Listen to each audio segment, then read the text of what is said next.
Welcome to your 2023 work recap. This year, you've been to 127 sync meetings, you spent 56 minutes searching for files, and almost missed 8 deadlines. Yikes! 2024 can and should sound different. With Monday.com, you can work together easily, collaborate and share data, files, and updates. So all work happens in one place and everyone's on the same page.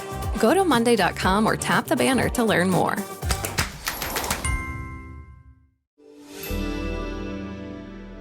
Medical notes this week. Does trauma shrink your brain? The cerebellum is part of the brain that influences emotion, memory, movement, and balance. A new study in molecular psychiatry has discovered that the cerebellums in people with PTSD are 2% smaller than in unaffected adults. However, we don't yet know if this is caused by the trauma or if a smaller cerebellum makes someone more likely to develop PTSD. Can spinal stimulation restore mobility for paralyzed limbs? Lower limb paralysis affects nearly 1.4 million Americans. The current spinal stimulators are bulky and can damage surrounding tissue.